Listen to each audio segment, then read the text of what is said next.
Okay, great. I will take roll. Commissioner Green, Present. Commissioner Chow, Present. and Commissioner Guillermo. Present. All right. The San Francisco Health Commission acknowledges that we are on the unceded ancestral homeland of the Ramaytush Ohlone, who were the original inhabitants of the San Francisco Peninsula. As the indigenous stewards of this land, and in accordance with their traditions, the Ramaytush Ohlone have never ceded, lost, nor forgotten their responsibilities as the caretakers of this place, as well as for all peoples who reside in their traditional territory. As guests, we recognize that we benefit from living and working on their traditional homeland. We wish to pay our respects by acknowledging the ancestors, elders, and relatives of the Ramaytush Ohlone community and by affirming their sovereign rights as First Peoples. So we go to the next item, which is the approval, item 2, the approval of the minutes from the October 12th meeting. Thank you. I'm assuming that folks had a chance to review the minutes and want to see, should we ask for any public comment first, or do we ask for that? Yeah. Yes, but we can't, if you all would like to do a motion and then we can do public comment, that would be the best procedural way. Sorry. We can have a motion to approve Move to approve. and a second. I'll second. I will check public comment. Folks on the line, if you would like to make comment on item 2, please press *3 to raise your hand so that we can acknowledge you. *3.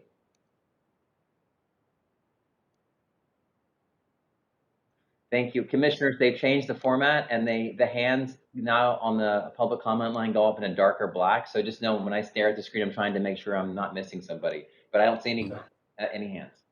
Okay. So if you all see if you've got comments amongst yourselves before we take a vote. Okay, yes. Are there any comments or corrections, changes? Okay, then can I have a motion to, oh, we do have a motion. Yeah, right. So do you want to take? Yes, I'll start with you, Commissioner Guillermo. Yes. Commissioner Green. Yes. And Commissioner Chow.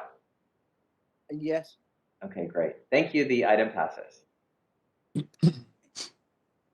And now we're ready for a general public comment. Are there folks on the line, Mark, at all? There are. I'm not sure if they're staff or folks from the public, but either way, they're there. So people on the line, if you'd like to make comment on something that's not on the agenda, this is the time to do it on general public comment. Please press *3 to raise your hand now.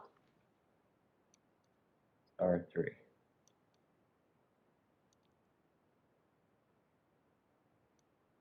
All right, I see no hands. So we can move on to the next agenda item. You want to go ahead and call that out then? Sure, of course. The executive team report.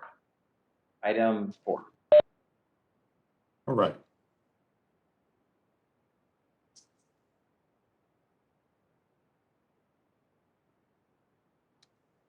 So not sure if Zoe is on the call. You're going to put up my slides. I see Zoe's name and box, but I've given her permission to share, so hopefully she can communicate one way or the other. You there, Zoe? Is anyone near Zoe that can pop into her office or call her or text her to see what's going on? it looks like she's muted. Oh, No. there. Okay. Here we go. There she goes. Thank you. Okay. Thank you, Zoe. There you go. Thank you, Zoe. So Zoe, if you could advance to page 4, that'd be great. Okay, so good afternoon, commissioners and Mark, and thank you for joining us this afternoon. And our apologies for the brief late start. We're having a little technical difficulties, so our apologies for that. So we'll jump right in with a COVID-19 update. So the month of October was a reminder for us that COVID remains a threat here at Laguna Honda. We had an outbreak on our North 2 unit with 6 residents testing positive. Fortunately, all of the residents were vaccinated. 3 of those residents were symptomatic and 3 were asymptomatic, and none were seriously ill. So given our very vulnerable patient population, we'll continue to remain vigilant as we continue to go into the flu season and into winter. Next slide.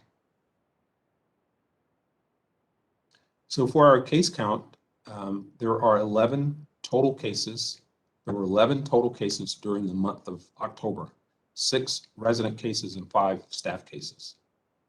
The 6 resident cases were our first since the month of January.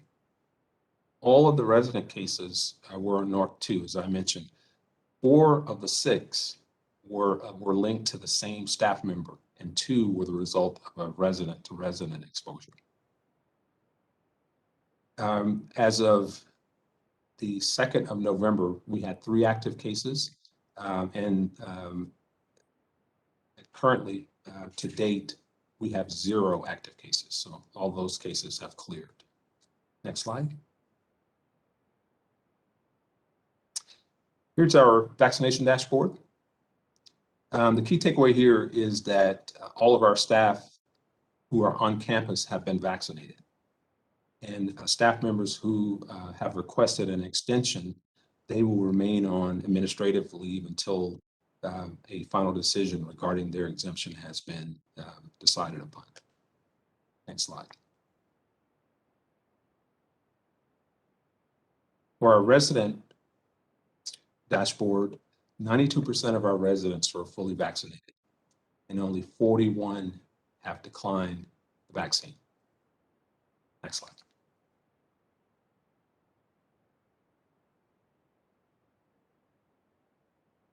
When we did our initial rollout of the vaccine here at Laguna Honda, it was quite well received by our residents.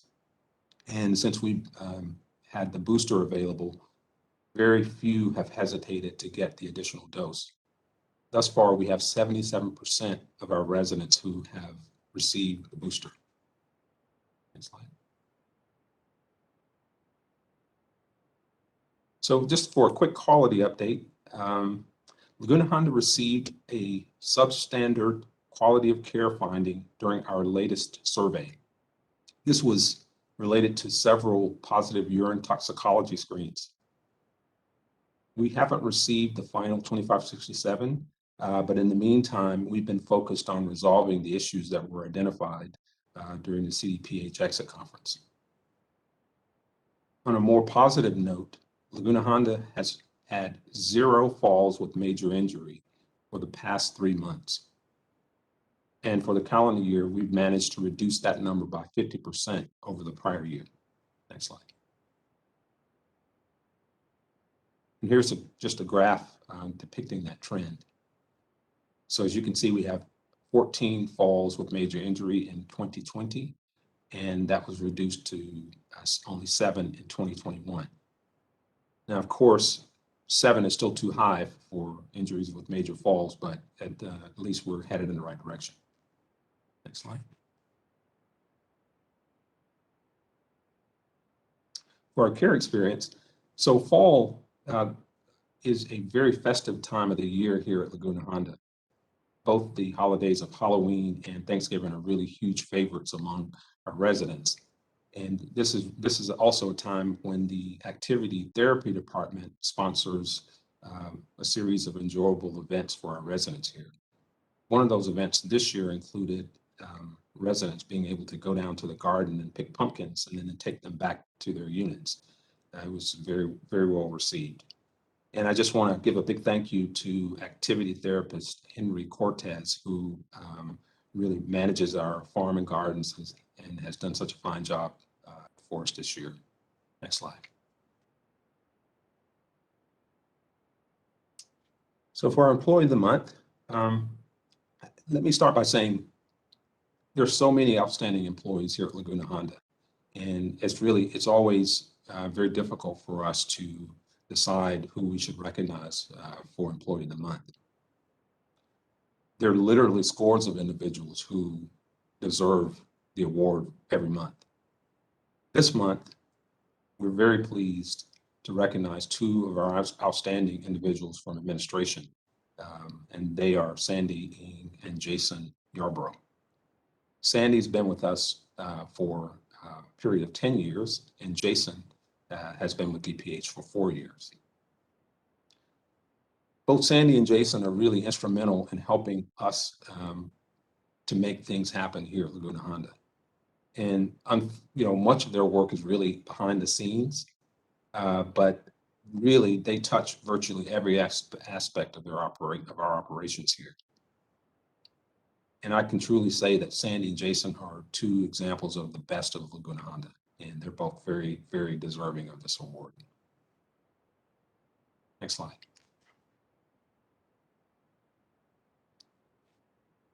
So just a welcome to a new role for one of our physicians. We're very pleased to welcome Dr. Hermenegildo Valley to his new role of senior physician. Dr. Valley joined Laguna Honda in 2011, and most recently he served as our supervising medical director for our night shift and weekends. Dr. Valley brings a wealth of experience to his role, to his new role, including having served as the Undersecretary of Health for the Philippines. So we're very fortunate to have Dr. Valley on the medical staff and really welcome him to his new role and responsibilities. Next slide. And finally, it's really with mixed emotions that I announce the recent retirement of our chaplain, Reverend Bob Deal. Reverend Deal has been an important part of Laguna Honda family for over 30 years. Bob started his career here at Laguna Honda in 1988. He was with a nonprofit organization called the Freewheelers. And the Freewheelers were a group that sponsored bus tours for Laguna Honda residents. After 2 years, he became our volunteer coordinator. And that was a role that he served in for over 12 years. And so after that assignment, Bob decided to leave Laguna Honda briefly. He wanted to spend some time traveling. And really, it was eventually an opportunity for him to find his true calling. So he returned to Laguna Honda in 2005, and he became our chaplain at that time. I can truly say, and I think I speak for the entire leadership team, that Bob has left an indelible mark on Laguna Honda, because he touched the lives of so many of our residents and our staff. So he will greatly be missed, and we certainly wish him the best of health, happiness, and prosperity in this new chapter of his life. So with that, I'll pause here and take your questions.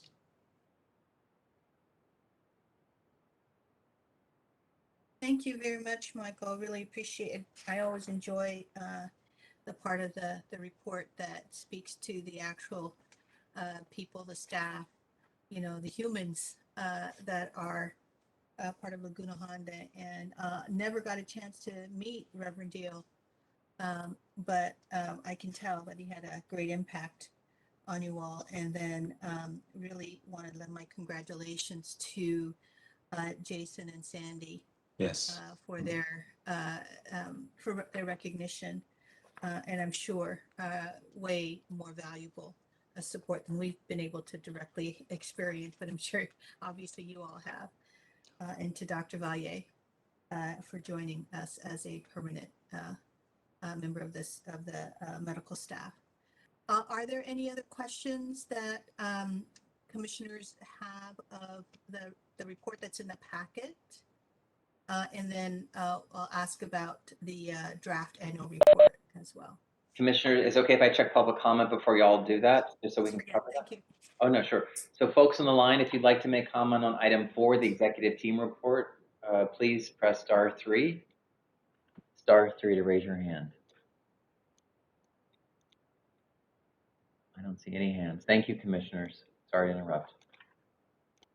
Oh, no, that's fine, Mark. That's your job. Keep us on track. Dr. Chow, you had some comments? Yes, and I'm first comment is technical, of course. I still don't have the hand available, so Mark will have to try to figure out what the program that I have acquired. I guess some sort of glitch. So just so that you know, Dr. Chow, I see your hand up in the participants list. So yeah, but that actually is an applause. Oh. And Okay. so, You're applauding your report. last time. and that was the only one I could get. So Okay. anyway, I did want to ask about the positive urine toxicology screens. Obviously, they didn't come to do these. So were these related to normal testing, or how did the state say that? And what are we actually trying to understand from what was substandard about the urine toxicology? Want me to go, Michael? Yes, please. Okay. Good evening, everyone. Nice to see you all. So the extended survey findings were around 4 potential deficiencies, if you will. We've actually have not still received the final statement of deficiencies to see what the actual language will be. And one of the findings in which they cited us for was residents with positive urine toxicology screens for unprescribed substances. But to your question, Commissioner Chow, it is per our standard protocol. So much of our learnings from 2019, we created a urine toxicology algorithm, which I believe we've shared with you all, in which should a resident show any altered mental status, then a physician will order a UTOX for them. And it is not surprising for us as an institution that we will have patients or a facility that we will have patients with positive UTOX screens, since we do support and care for residents and patients who use substances. And so we do this in an effort to care for them and ensure we know what is in their system and in support of their well-being. However, when we have patients who have positive urine toxicology screens and they are sent out to an acute care facility due to that screen, and if for a substance that is not on their medication list, we then do report those cases to CDPH.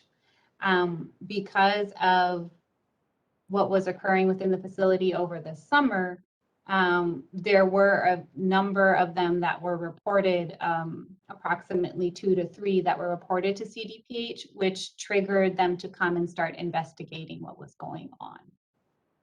And it was related to a resident here who was essentially providing illicit substances, who's no longer here within the facility.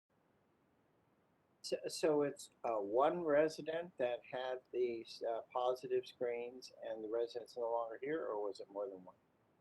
It's more than one resident that had the screen. It's one resident that was providing the illicit substances. I see, and that resident's no longer here. And Correct. so, okay, well, we can wait. I was just trying to understand, but thank you for reminding us about the protocol. Of course.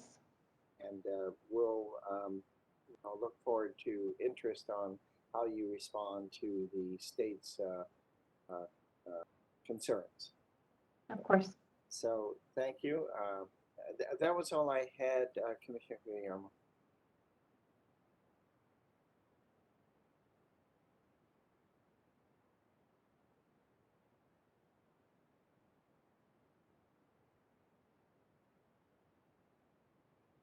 Or like comments on the draft annual report from members of the commission. I just wanted to say first off that I enjoyed viewing it. I didn't have that much time to look at it in depth, but the presentation looks pretty awesome actually. And then I particularly liked, Michael, your introductory letter. I thought it set the right tone. And it really sort of laid out a really nice picture of all of the achievements and accomplishments and the issues also that arise over the last year. So, again, just my initial review of it, I felt it was just sort of a nice narrative and sort of, I wish there was a way to distribute it, more broadly. But just so that, sort of a good news set of stories for what's happening in San Francisco with our population at Laguna Honda. Any other thoughts or comments on the annual report draft? Okay.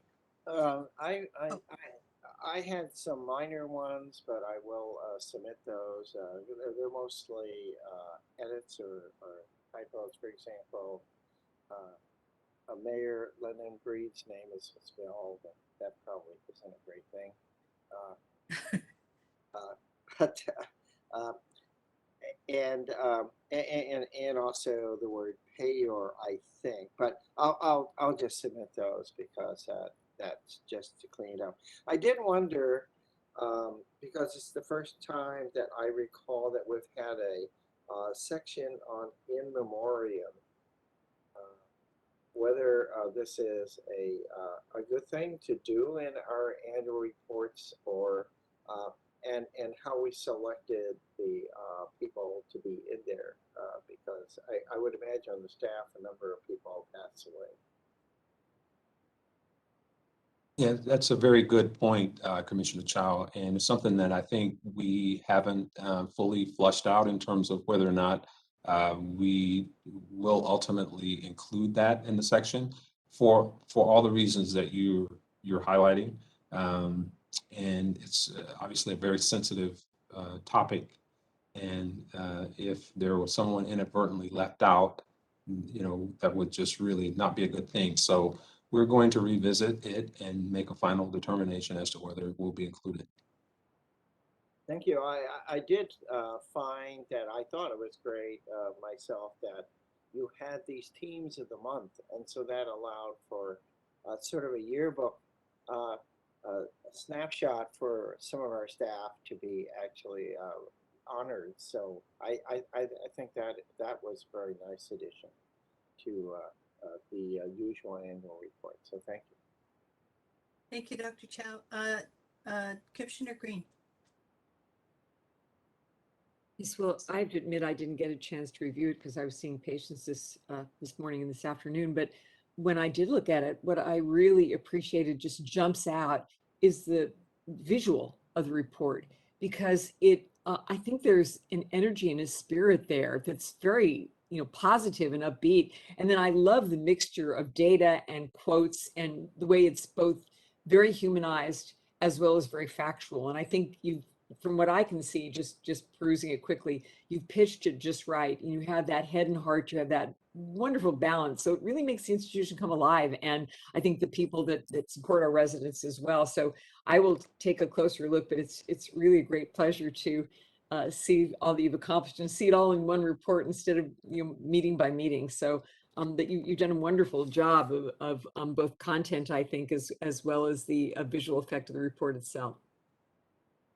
Thank you, Commissioner Green. And clearly it's a team effort, but I must highlight Zoe Harris, who really, as our communications specialist, really has been instrumental in helping us to improve our communication, and layout of information that we're putting out to the public and so forth. So, but thank you very much. Good. Well, thank you, Zoe, also for your work on this, and look forward to seeing the final report and sharing that with the full commission and within the department. Thank you. Okay, Mark, I think we're ready to go on the next. Item 5 is the Regulatory Affairs Report. Good evening, Commissioners. I'm going to share the Regulatory Affairs Report for you this evening, as our Director of Regulatory Affairs had to leave early today. So for our JCC report for this month of November, we reflect on October's events with CDPH. Laguna Honda submitted 24 facility reported incidences with 0 anonymous complaints shared with the facility from CDPH. Of those 24 cases, 20 of them were allegations of abuse, 13 of which were resident-to-resident allegations of abuse. During the month of October, we hosted CDPH on site for 2 unannounced surveys. One was our extended survey, which lasted 4 days here on site with 6 surveyors reviewing 6 facility reported incidences related to positive urine toxicology screens, in which they share that Laguna Honda has been deemed substandard quality of care. We are still waiting for our final statement of deficiencies. However, the team is actively working to develop a comprehensive plan of correction, as we have 30 days to implement correction items from the date of exit. Additionally, we had another unannounced site visit, or what CDPH deems an abbreviated survey, in response to 4 facility reported incidences, which the outcomes are still pending. We will host a revisit survey, so at which point we receive a 2567 statement of deficiencies and submit our plan of correction within 10 calendar days. CDPH will return to the facility to ensure that we are in compliance with whatever corrective actions we put forward. Once they've completed that revisit survey and Laguna Honda demonstrates that we are in compliance, they then theoretically should lift the substandard quality of care over the facility. Any questions or comments on the report? And should we ask for any public comment on that first? Yes, folks on the line, if you'd like to make comment on item 5, the regulatory affairs report, please press *3 to raise your hand so we can acknowledge you. *3.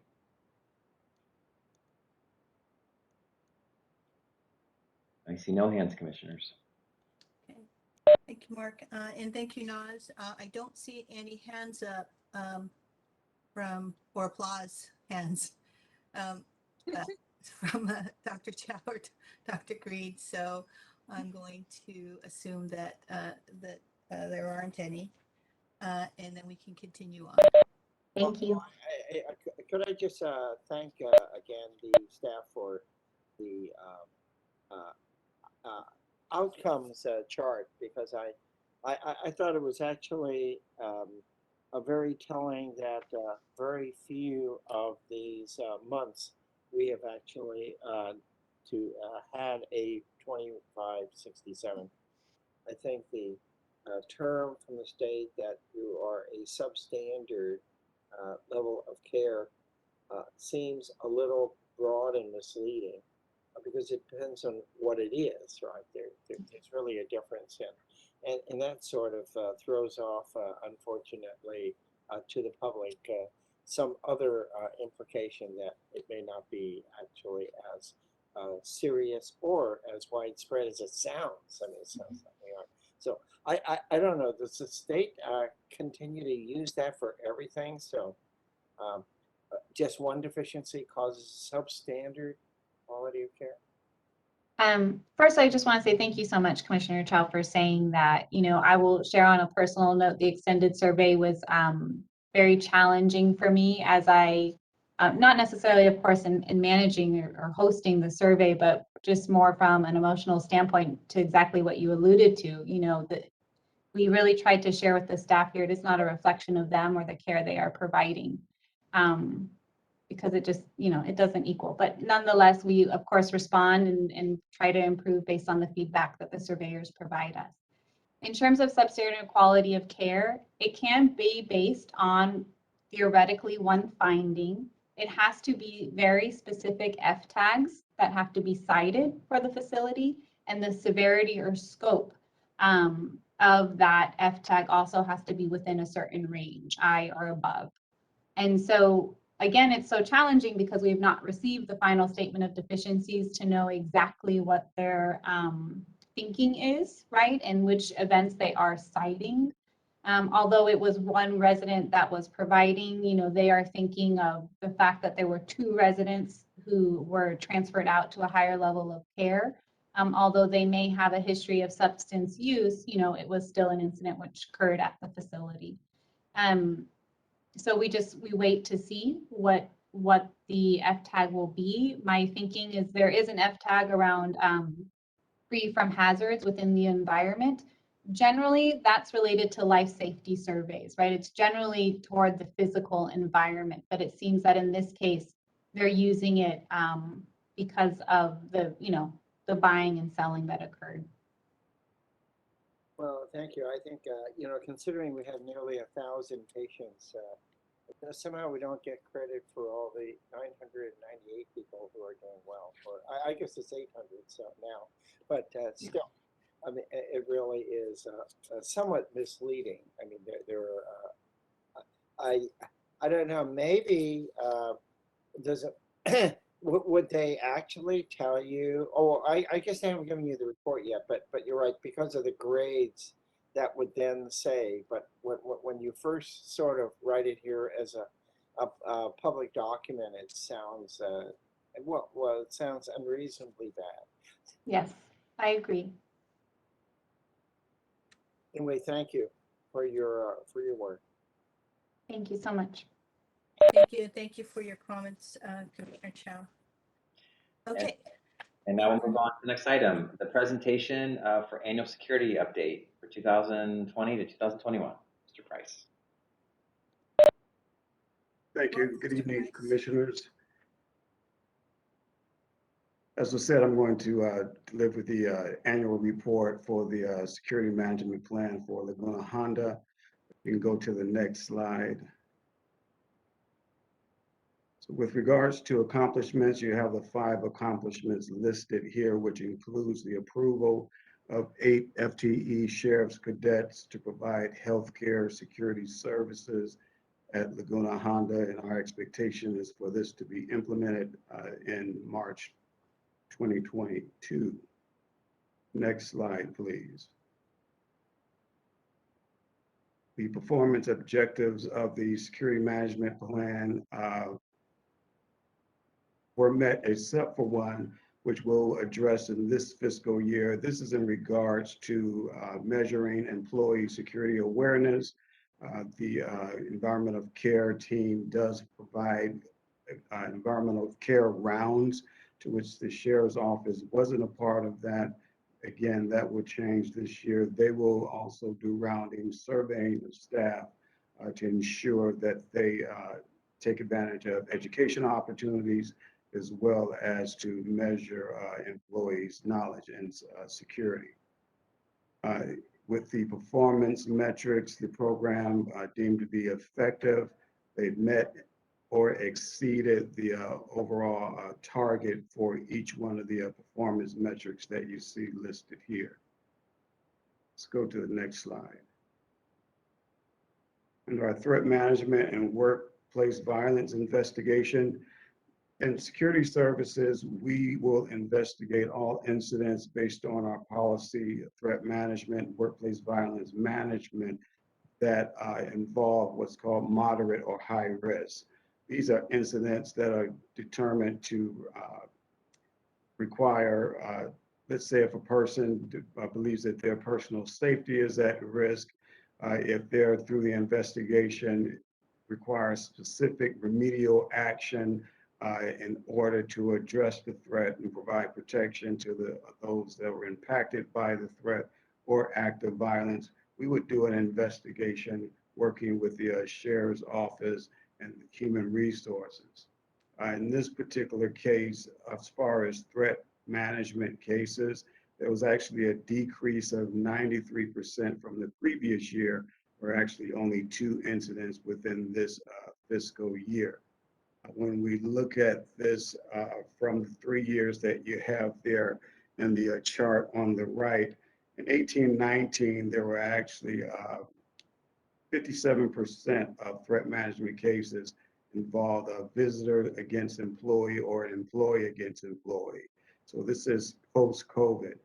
Then in COVID, as a result of COVID, where they have the visitors restrictions, as well as fewer employees working on site, those actions contribute to a 55% decrease in workplace violence investigations. And then in this previous year, as I said, there were only 2, and that's due to the continual fewer employees being on campus, as well as those incidents that did occur didn't reach the level of being moderate or high risk. They were low risk, which are normally managed by HR as well as risk management. Of those 2 cases, one was a threat and another a battery, which occurred in the North 6 unit, as well as employee information services. Let's go to the next slide. Remedial action for the employee on employee threat incident was the employee disciplinary action. Go to the next slide. crimes against persons and property, there was a 43% decrease in criminal activity reported from the previous year. Of that activity, 99% of these reports involve patient abuse reports, and of those, 41% accounted for resident on resident altercations. There was a decrease in battery reports by 96%, and 100% decrease in assault reports. Let's go to the next slide. And as you see, over the 3-year period, there was a decrease, 41%, with decrease of 42% from the previous year. And you see the spike in year 2019, 2020. Basically, during this period, if you recall, there was a reporting campaign as part of a corrective action, which resulted in the increase in reports of the SOC 341. So we see in this previous fiscal year that basically that spike contributed to that campaign, and now we actually declined back to the level that it was in 2018-19, which is that average of 280 incidents, SOC reports reported to the Sheriff's Office. Of those reports, there was a decrease from the previous year in SOC reporting by 40%. Let's go to the next slide. There were 2 incidents of use of force in this fiscal year. Go to the next slide.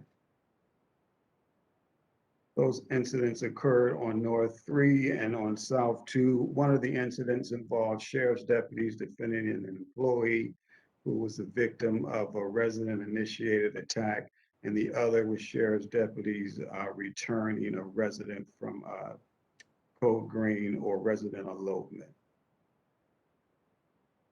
And the final slide, as far as use of force by race and ethnicity, all ethnicity groups were flat except for African Americans. There was a decrease of 50% from the previous year. However, Black African Americans continue to be the highest that are subject to use of force in this fiscal year as well. So that concludes the annual security report. I'm happy to take any questions or comments from the commission. Okay, thank you, Mr. Price. And it looks as if it's actually a good report in that, you know, all of these incidents have decreased. It looks like the safety of our residents and workforce has greatly improved over the last fiscal year.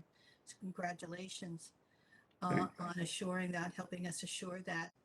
I see that Dr. Chow has a question. Actually, before we get there, Public comment. yes, Okay. folks on the line, if you'd like to make comment on item 6, please press *3. Again, item 6, *3. No hands, commissioners. Thank you. Okay, then we'll go to Dr. Chow. Mr. Price, thank you. This is an encouraging report.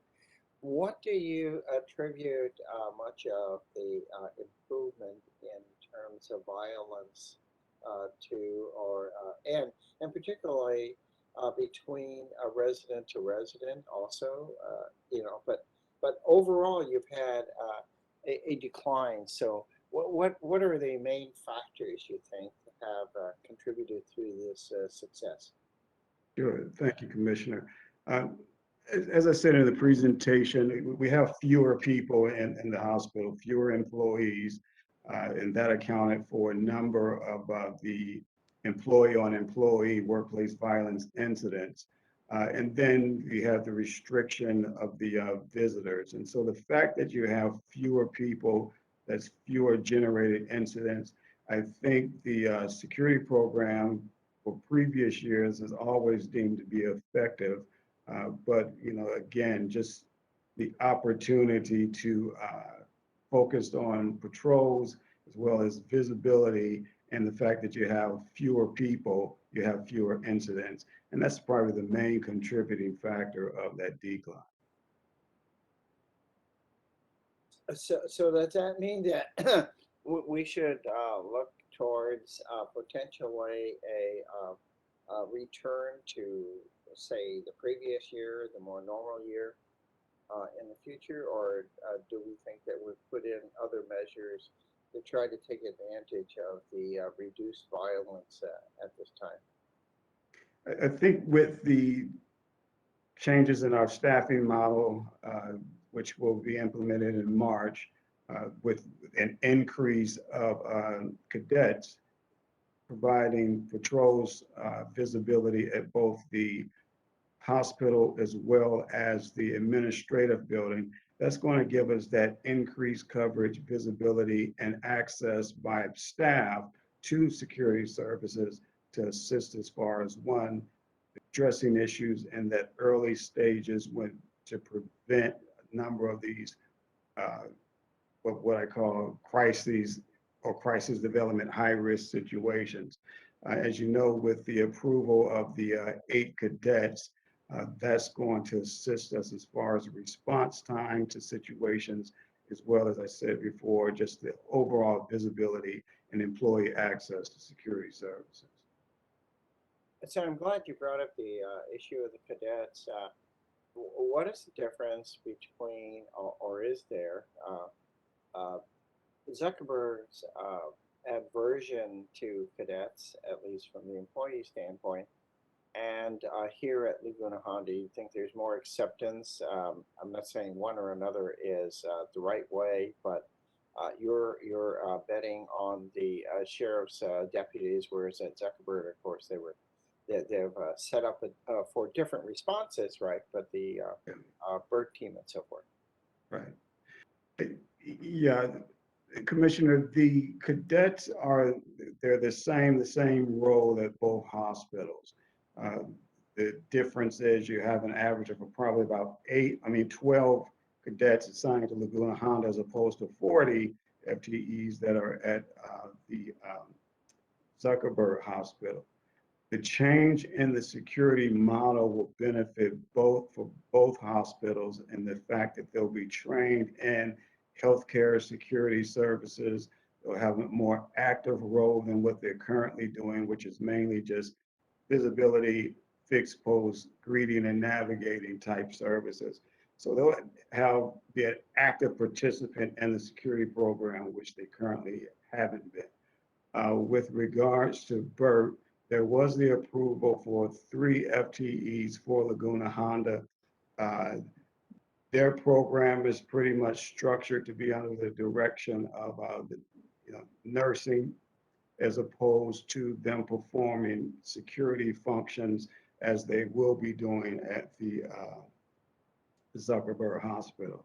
But I think, again, just the program with regards to cadets will, again, just enhance the program with their training, both Sheriff's Department training as well as the DPA specific training that they'll receive. Well, thank you so much for, I think, the progress that has been made with under your direction and on behalf of all the institutions. So look forward to additional progress reports. All right, thank you, Commissioner. Thank you, Mr. Price. It'll be interesting to see in the coming year with both the addition of the additional cadets as well as measures that you're taking and just sort of the change in the environment, from, where we were last year around COVID and where we are now. Sure. If your attribution, around the decrease plays out in that way. So I hope we'll be able to see some significant trends Yes. downward. Yes. Thank you. That's our goal. Thank you. Okay. I think we're going to be ready for the next item. Yes, thank you, Mr. Price. Thank you. Item 7 is the Laguna Honda Hospital residents with substance use disorders, diagnoses, referrals, and services. Yeah, hi. This is Yifang Chen at Laguna Honda Psychiatry. I'm here to give an update about the support we provide for Laguna Honda residents with substance use disorders. So this is an overview about the overall diagnosis, picture, referrals, and the services. Next slide, please. So there are mainly 3 types of diagnostic conditions that residents have that would impact their brain functions and behaviors here at Laguna Honda. Neurocognitive disorders, mental health conditions, and substance use conditions. So roughly 3 out of 4 Laguna Honda residents have 1 or 2 or 3, but all 3 of these conditions that would affect their brain function and behaviors. Next slide. So we break it down further in terms of the diagnostic categories, and you can see for the approximate, I think it was 73% of patients who do have behavioral health diagnosis. Overall, the mental health conditions only count for 27%. Substance use disorders count for 20%.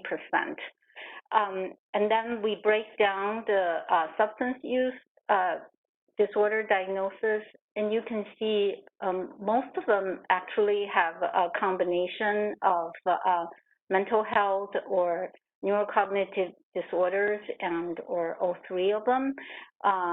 5% of the residents have only substance use diagnosis without other co-occurring disorders. Next slide. So this basically just ranks the most common behavioral health diagnosis here at Laguna Honda, give us a picture of what kind of challenges we work with. So mental health only diagnosis, 27%, neurocognitive conditions only 13%, neurocognitive plus mental health 13%, and then the rest of it is the 20% of residents who have substance use disorders alone or combined with other conditions. The categories with asterisk represent the patients have co-occurring disorders, and these disorders make engaging in specialty substance treatment challenging. So next slide. So we looked at particularly the month of July for this year. This is just to give us an idea of the referrals of the patients who do have substance use disorders. So for that month, 143 Laguna Honda residents had substance use diagnosis. This is from the EPIC problem list. Vast majority of them, 89%, they were referred to Laguna Honda Psychiatry. 82% of them were referred before that month, and 7%, which were 10 of them, were referred during that month. 11% of them were never referred to our department, so we looked at all the way to 2017. Next slide. Oh, and can you bring up the other? Yeah. So I also just want to mention, just because they weren't referred doesn't mean there's a problem. And often the patients may be medically really ill, or their use disorder is very remote. They don't have any current issues with substance use, or they may be cognitively too impaired. So we actually looked at these cases closer, and there wasn't a problem in terms of, you know, a very active substance use condition not being referred. So I just want to say that. Next slide, and also there are other parts of the slide. Can you click it again? So yeah, great, thank you. So this just to show, it's an overview about the kind of services we provide once a resident is referred to psychiatry department. We first do screening, and then we triage and determine what medical necessity and the kind of services they might need. The 5 major categories of services we provide are psychotropic medication management, mental health treatment. We have specialty substance use treatment. We provide behavioral consultation planning and also neuropsych services.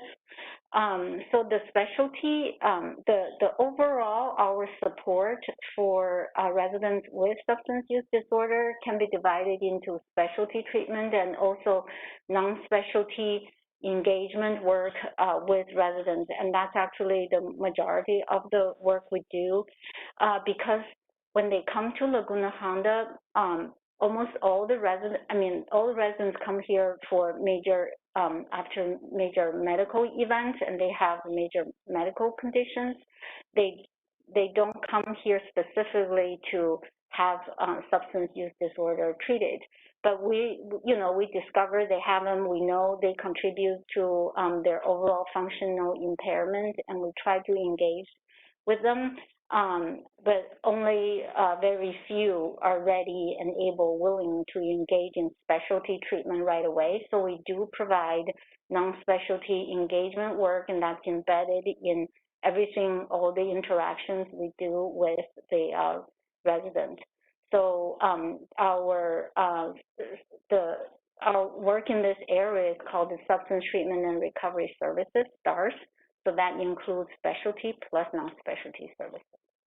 Next slide. So this gives a little bit more description. We try to provide evidence-based approaches for a resident with substance use disorder. So the non-specialty type of services approaches, and this is just a short list of them.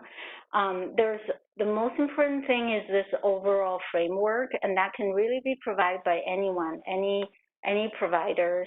They don't have to be specialists.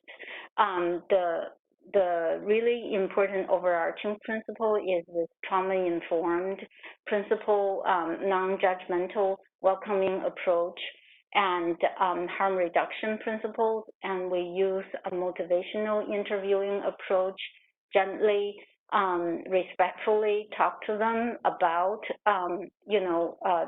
any concerns, questions, things they may have about substance use, and try to gauge where they're at in terms of the stages of change.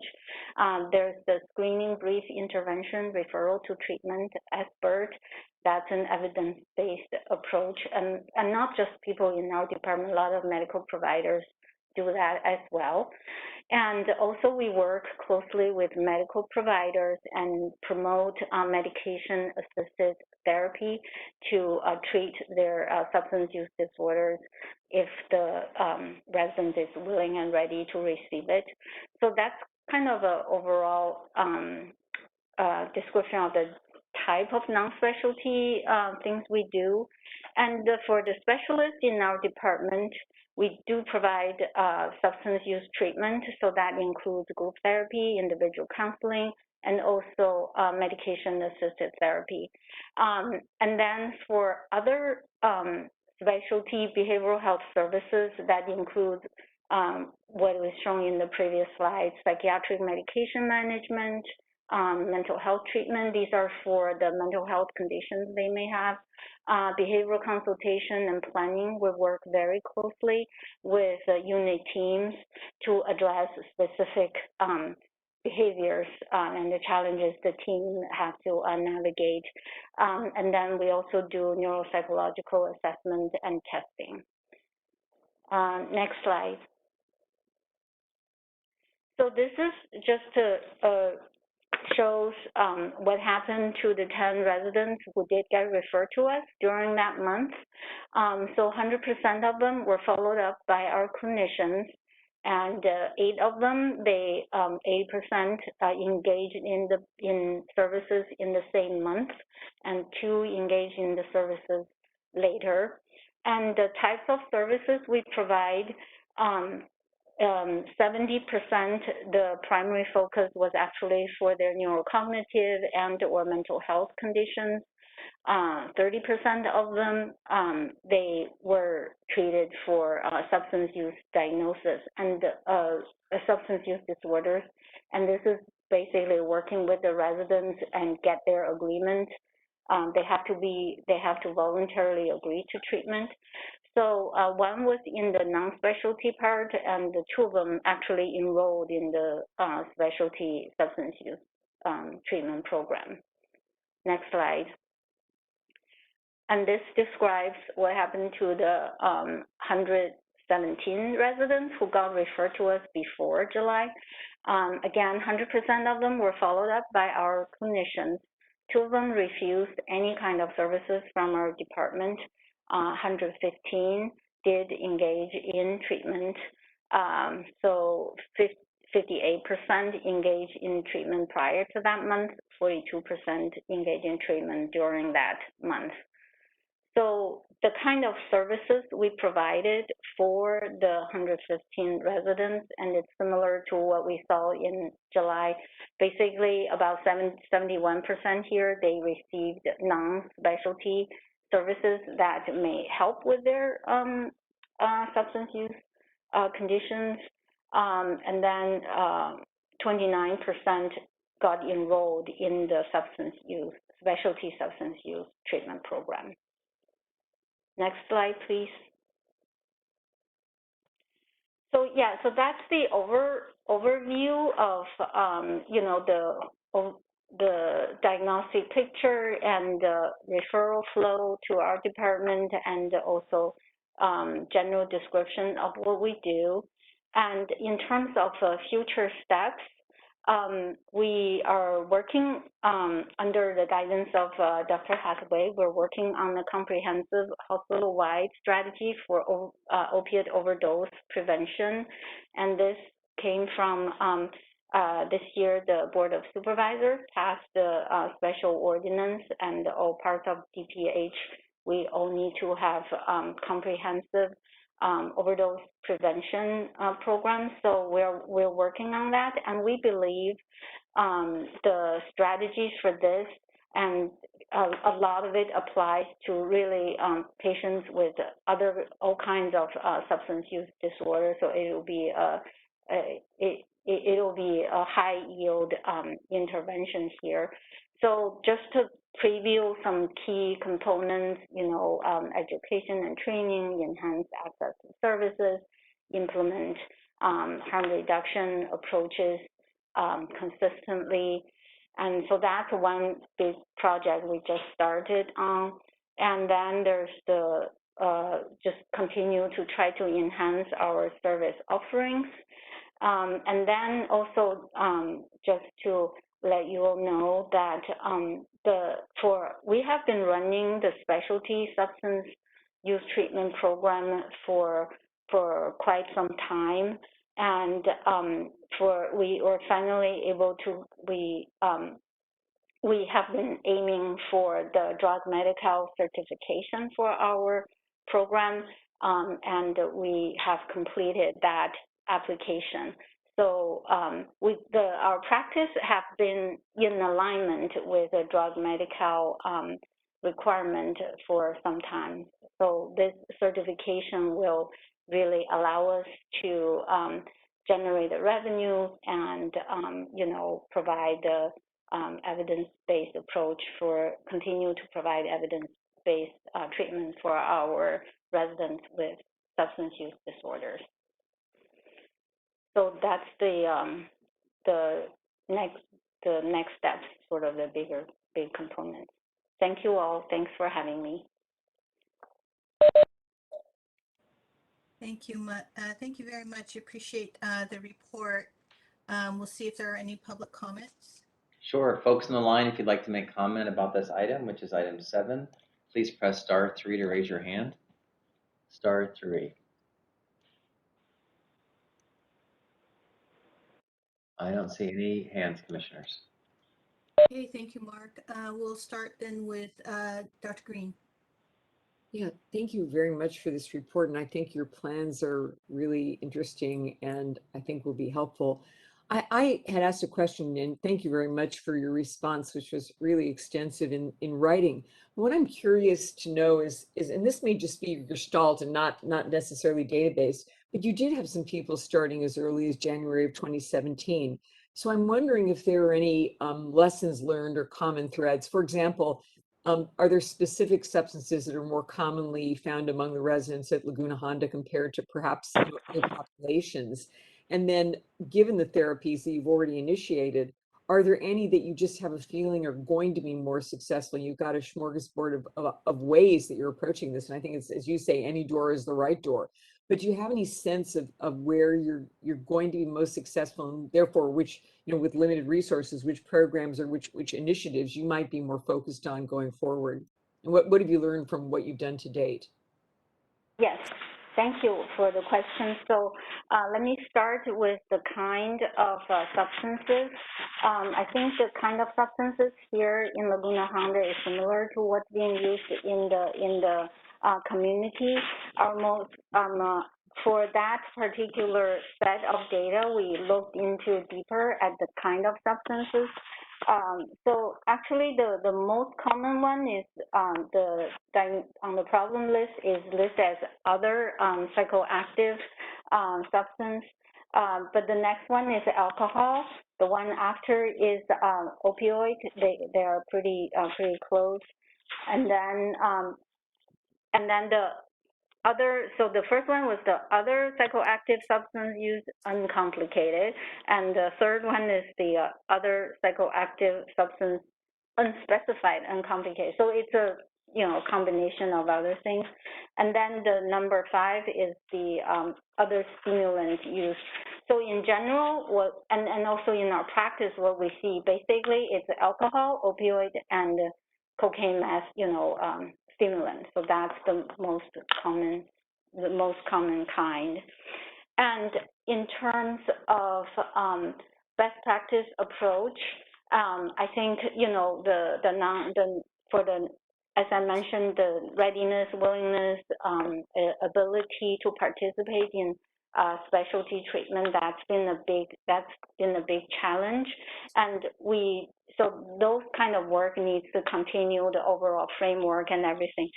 And more specifically, we have started and we want to continue to promote medication assisted therapy. There are FDA approved medications specifically to be used for treating these conditions, and we want to promote, we have been promoting those. So since 2017, we have done grand rounds education. We actually, for a period, we had addiction medicine fellows helping us. We promoted the use of Narcan. And also, just in the most recent year, we had a pain improvement team. We worked on a controlled substance prescribing guideline, and with also promoting the opioid prescribing agreement, so getting the patient on board. So use of medication will be a big one. And also, the part of the issue with substance use is some people then they have complicate their behavioral challenges. And so what we have done since 2017, one of the big things we did was to have behavioral rounds for units that tend to have more behavioral issues, and that's for a set of our clinicians. Join the team every month. We go over the patients, not every month, every week, and we go over with the team on the behavioral hotspots, and we talked about challenges they face, address staff concerns, and also so we know, we explain the behavioral plan recommendations and follow up to see how that's going. So that's been going more and more smoothly, and we do also internally, we do our own weekly team meeting and follow up on that. So this kind of ongoing regular contact with the team and addressing the concerns, and a lot of them are related to substance use. It's been really helpful. It's been very supportive. We get we get feedback that's really constructive and helpful to support the staff as well. And within the team, because our team, we have clinicians with a different expertise from different disciplines. So we collaborate each other, build the team spirit, and everyone learn from each other. So a lot of the best practices, come from that. And then also I want to mention, since the beginning when we established the specialty substance treatment groups, we also use another evidence-based approach, which is contingency management. So we reward the residents with attendance of treatment groups.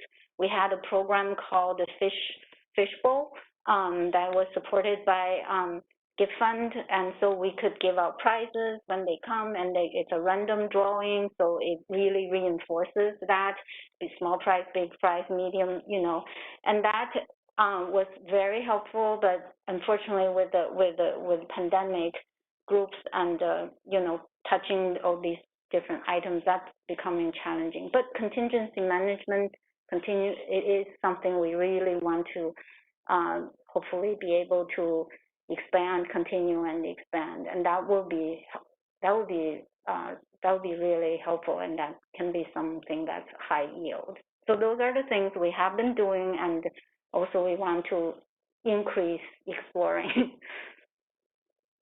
Thank you for that incredibly thorough and thoughtful answer.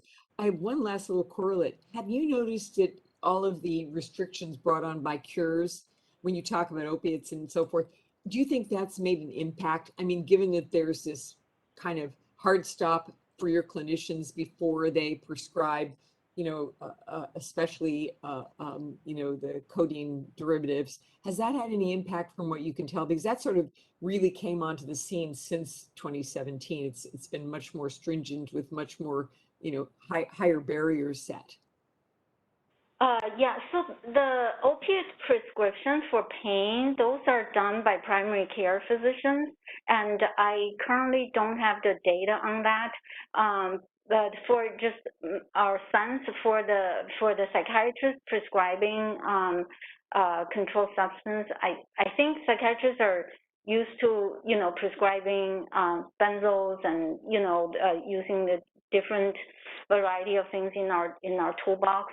I think that's been has been very helpful for us we were actually able to see some things that we didn't know was happening. It's very rare, but in the rare occasion, that's been helpful. So my sense from the psychiatrist that's been really useful tool, because we were able to see outpatient and all these different clinics.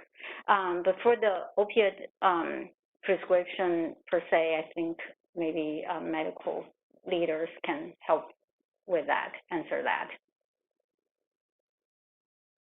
Thank you.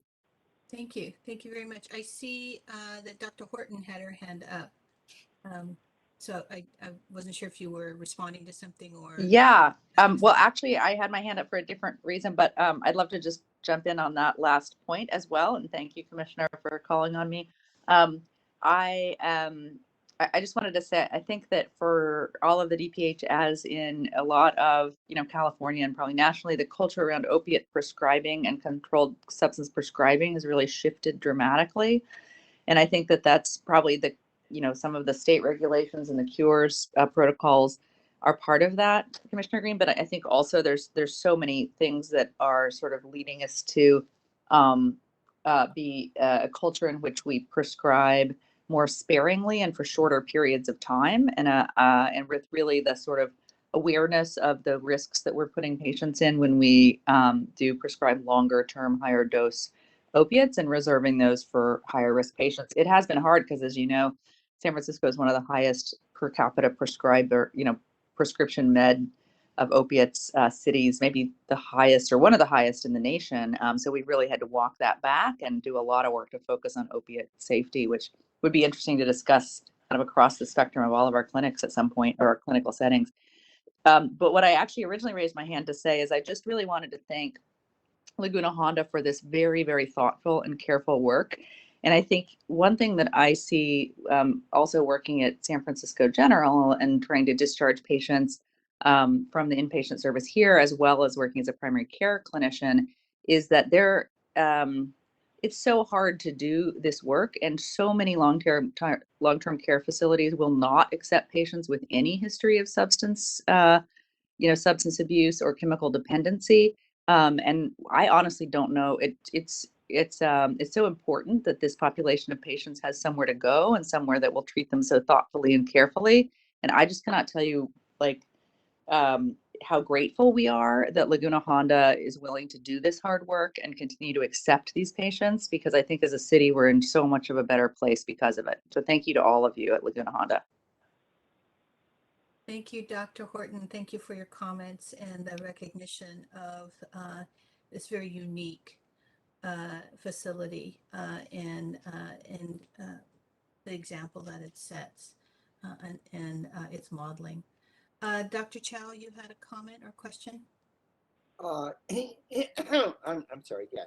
It was mostly first a comment that I think the excitement and enthusiasm that Dr. Kwan brings to her program really is amazing. I remember when she first talked about what would happen in psychiatry, and it really looks like she's grown a program that can certainly meet the needs of the residents. Having the demographics and having described the problems so clearly, which we have not seen in the past in this type of detail. So I'm wondering about the next step, which is really, and I see Commissioner Green there is smiling. My usual question is to be able to look at the outcomes and understand how many people, not only have they received the treatment, but have been able to off of opioids, maintain themselves on whatever the measurements are, because this sounds like such an exciting program. And it could then also be, as I've said, Laguna often is, a model for many other places, a lesson to be learned. So I am just wondering when that next step will be that we're going to be able to do some outcome studies and lessons learned that can be shared with the broader community. That is a great question, Dr. Chow. First of all, thank you so much for recognizing the work we do here. Our team is very passionate about helping Laguna Honda residents with behavioral health challenges. So the whole team worked really hard for the recent years. So thank you for recognizing that. And great question about outcomes. So as you can see, we have this comprehensive, it's really pretty much one of the kind comprehensive behavioral health services embedded at Laguna Honda of different types of services, the primary care behavioral health, non-specialty mental health, specialty and substance treatment. Where in the community, these will be in different clinics, but we have it all here. So for the different kind of programs, there are different kinds of outcomes. For the specialty substance treatment services, the standardized outcome is used as called CalOMS. That is outcome measure that is available in Avatar, but it's only for programs that's certified by Drug Medi-Cal. So we submitted our application for Drug Medi-Cal, and when we get approved, hopefully we can then use CalOMS. In the meantime, for this year, we used our clinicians' ratings, and we report them to PIPS. And overall, there's more residents showing improvement than not. And this year, also for the very first time, our program was included in behavioral health service called the TTS Survey, which is called the Client Treatment Perception Survey. So this was completed and submitted in September. We have not had the result yet, but we're happy to share once we do have the result. And those are surveys specifically administered for the residents who participate in our treatment groups or individual counseling, and that's a system-wide outcome measure. And for our specialty mental health services, the standardized outcome is called ANZA, Adult Needs and Strengths Assessment.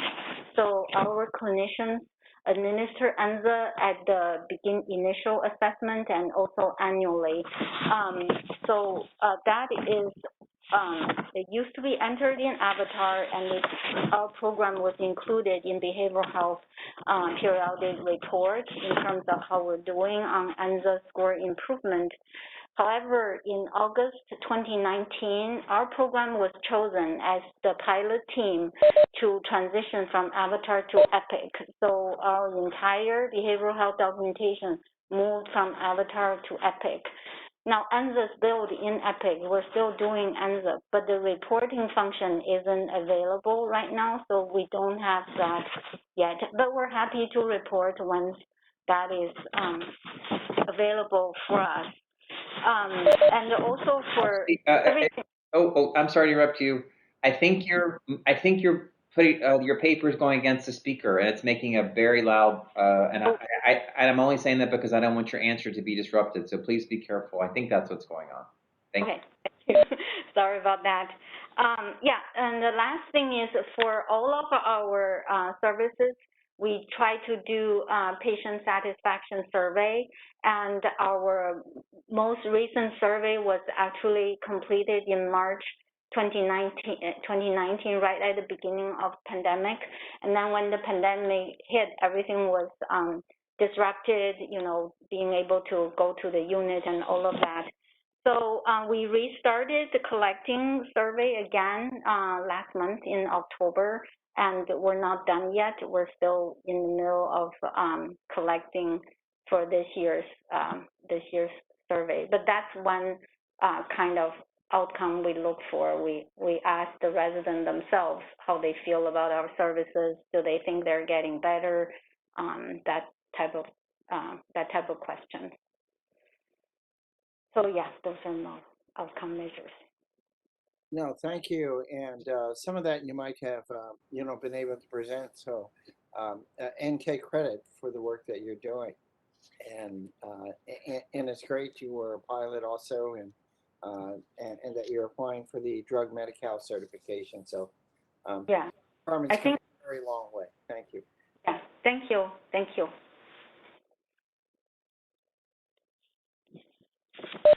I muted you, Commissioner Guillermo, trying to figure out there we go.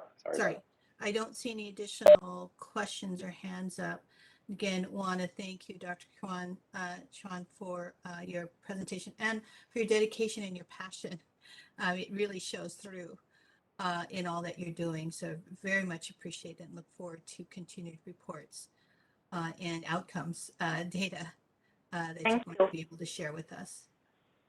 Thank you. Appreciate it. Thanks for having me. Okay. All right. Let's see, Mark, we're ready for the next item. Move on to the next item. Presentation on culture of safety. Item 8.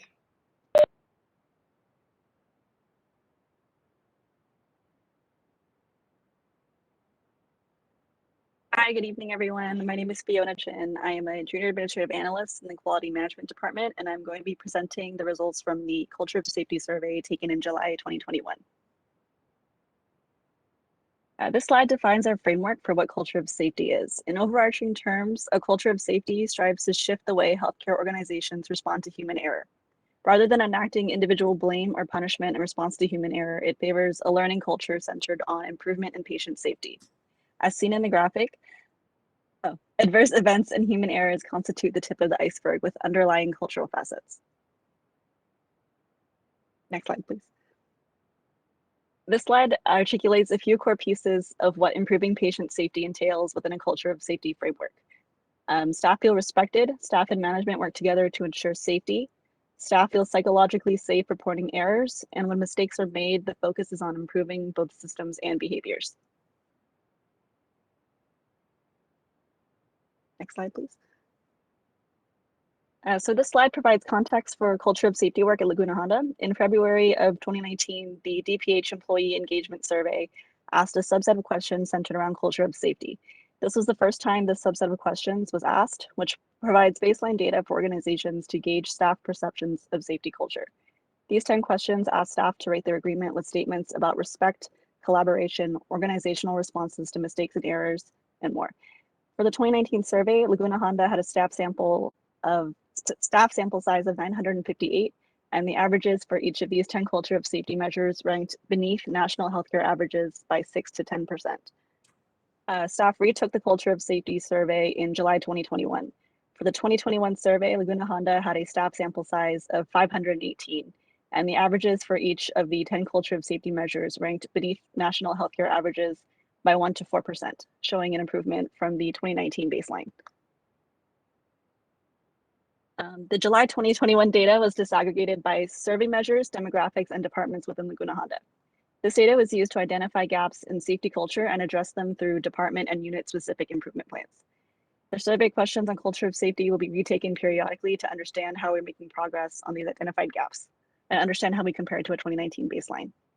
So our problem statement is, compared to national healthcare averages, Laguna Honda employees feel less strongly than that their organization effectively responds to mistakes and consequently improves safety. Furthermore, certain demographics within Laguna Honda report even lower scores compared to their peers. The target is to attain culture of safety scores on par with national healthcare averages by July 2022, which is a 1 to 4% increase in average score for measures relative to this year's data. Additionally, the target is for certain underrepresented demographics to meet Laguna Honda-wide averages. Next slide, please.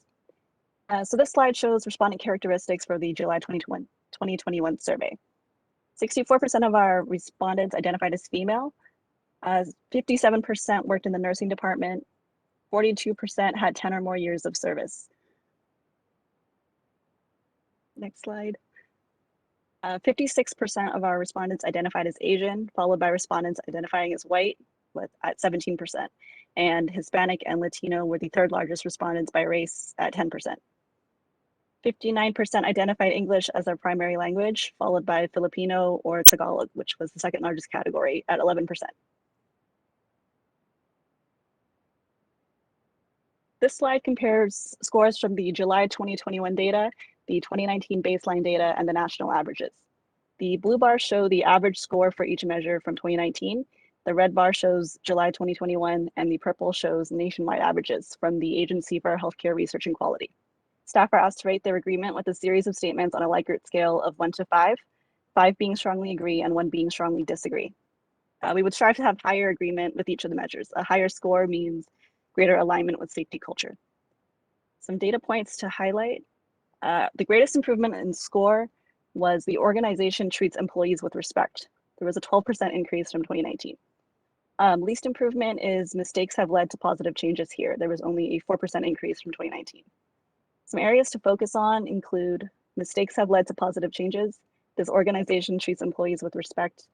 And when a mistake is reported, it feels like the focus is on solving the problem, not writing up the person. These 3 areas have scores below 4.0, which is the threshold for positive response. Overall, there was a 5 to 12% increase in average scores across measures relative to 2019 data. Relative to national averages, Laguna Honda's averages are lower for 8 out of 10 questions. Disparities range from 0.01 to 0.16 points. The questions with biggest disparity are the person I report to treats me with respect, which is 0.16 points lower, and mistakes have led to positive changes here, which is 0.13 points lower.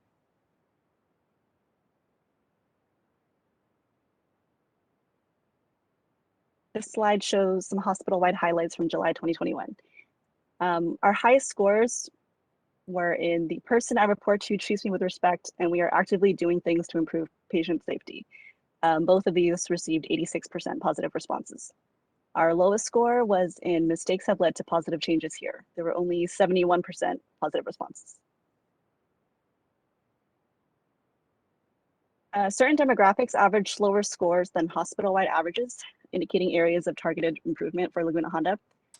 Respondents who indicated that Spanish was their primary language gave average scores lower than hospital-wide averages for 9 out of 10 survey questions. Disparities ranged from 0.17 to 0.72 points lower than hospital-wide averages. The biggest disparity was the person I report to treats me with respect, and the smallest disparity is I can report patient safety mistakes without fear of punishment. Furthermore, respondents who identified Spanish as their primary language had averages below 4.0 for 8 out of 10 culture of safety questions.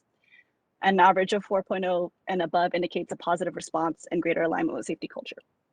In comparison, Laguna Honda-wide averages only had scores below 4.0 for 3 survey questions.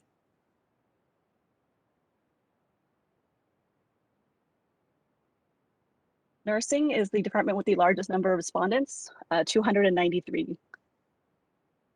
They had scores above 4.0 for all 10 measures. This slide shows data for Laguna Honda's 2 lowest rated measures by department. The person I report to treats me with respect, and mistakes have led to positive changes here. Departments with scores lower than the Laguna Honda-wide average are highlighted. For the person I report to treats me with respect, 17 out of 31 departments score below the average of 4.22. 9 out of those 17 departments report scores below 4.0. Excluding the nursing department, hospital-wide average drops to 4.0. Where mistakes have led to positive changes here, 14 out of 31 departments scored below the average of 3.93. Excluding the nursing department, the hospital-wide average drops to 3.53. Next slide, please. This slide compares data by years of service. Those with 7 to 9 years of service consistently scored below Laguna Honda-wide averages and provided the lowest scores across all year ranges. The 2 lowest rated measures, the person I report to treats me with respect. Laguna Honda had an average of 4.22. Those with 7 to 9 years of service had the lowest score with 4.11. Highest scores were given by those with less than a year and 1 to 3 years of service, with scores of 4.39 and 4.33 respectively. Where mistakes have led to positive changes here, the hospital-wide average was 3.93. Those with 7 to 9 years of service had the lowest score with 3.76, followed by those with 4 to 6 years of service with 3.83. Highest scores were given by people with less than a year of service and 10 plus years of service, with scores of 4.06 and 4.03 respectively.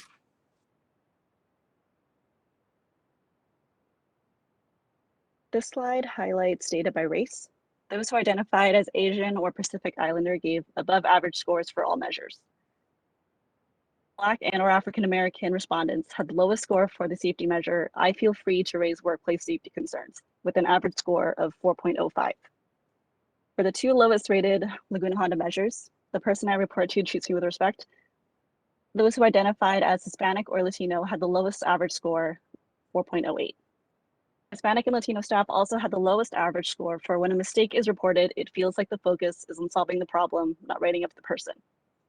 Where mistakes have led to positive changes here, the hospital-wide average was 3.93. Those who identified as Hispanic or Latino gave the lowest average scores of 3.79.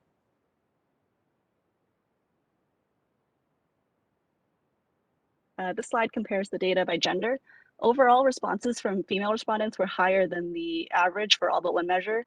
Male responses were at or above hospital-wide averages.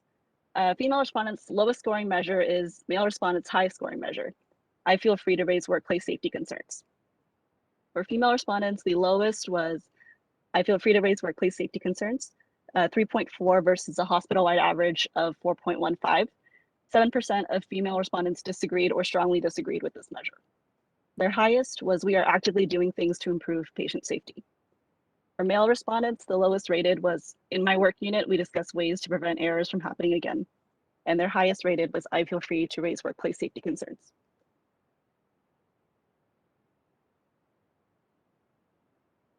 So for next steps, plan to develop plans to address the 2 lowest rated measures by Laguna Honda staff. The person I report to treats me with respect, and mistakes have led to positive changes here. Plans should include equity measures in consideration for staff whose primary language is in English, Hispanic staff, and staff that identify as female. Diversity trainings for those in management roles to ensure staff from all backgrounds feel respected, and foster feelings of teamwork and community within departments. Thank you. Thank you, Ms. Chin. Let's see if we have any public comment first. Sure. First on the line, if you'd like to make comment on item 8, please press *3 to raise your hand. No hand, commissioners. Okay, great. Very interesting report and very detailed.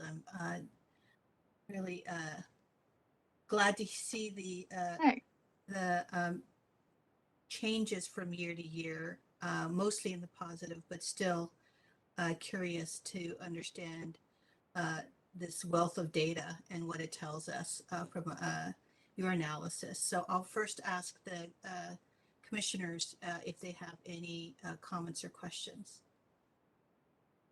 Dr. Chow. Well, this time I did really want to applaud this because we've been looking for a comparison, and the comparison, as Chairman has indicated, actually shows overall improvement. I guess my only question, well, my one question, because it shows different results by primary language, and I'm wondering also whether with the large block of Asian and Pacific Islanders, if that should be disaggregated to help you try to understand some of the lower scores. I really don't know, but I'm not sure if you were able to find that the Spanish speaking actually had the lowest scores. Would there be any real significance to find out if, for example, the very large Filipino group had special problems or needs that should be addressed? So I just don't know if you had thought about that.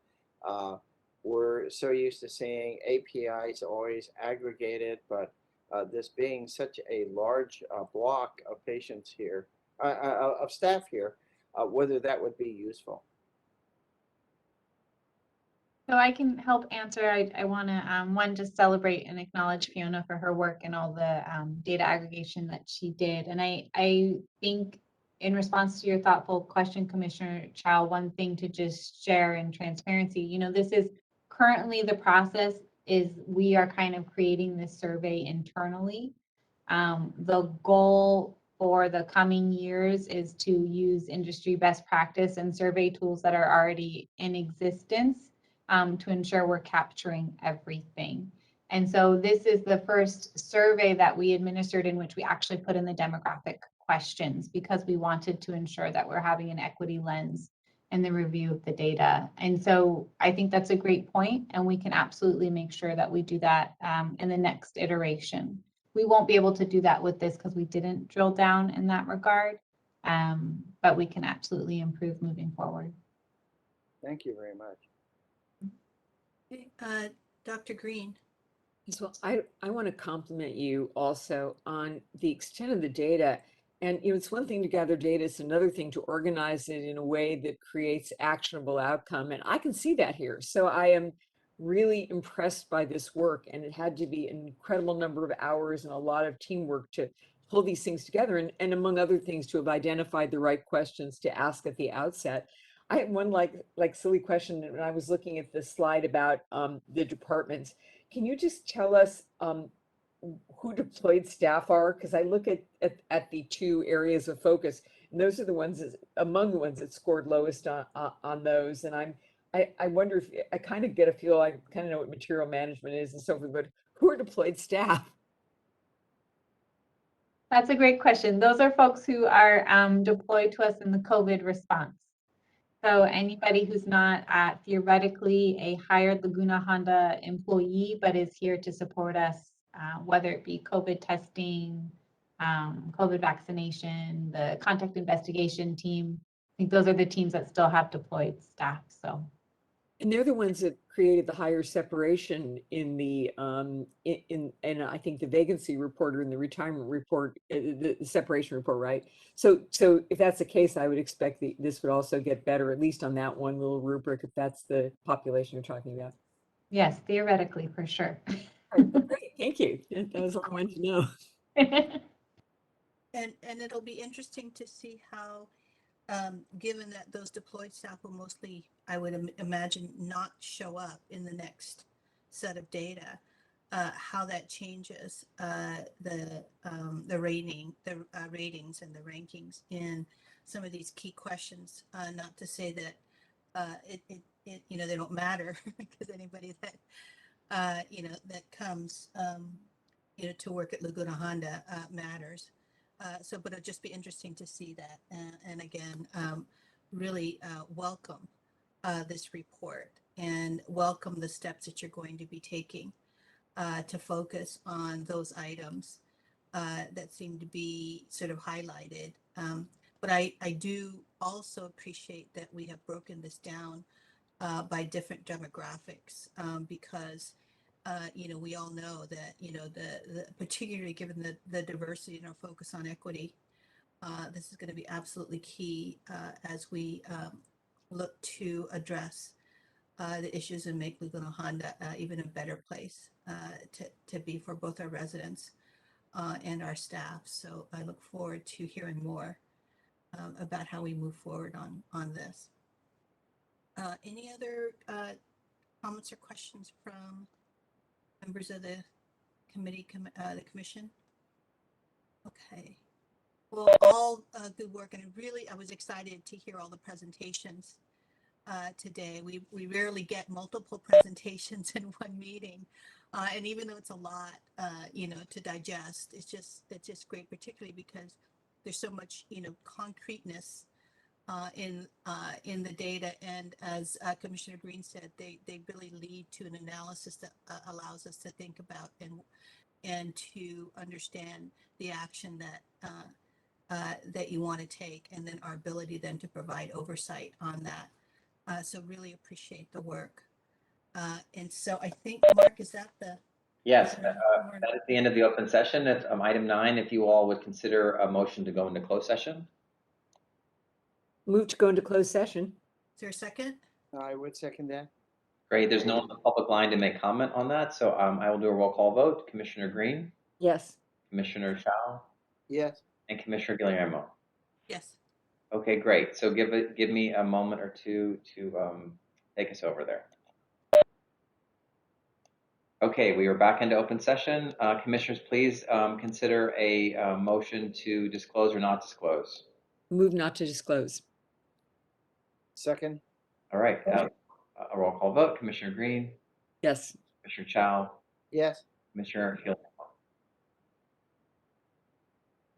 Commissioner Guillermo?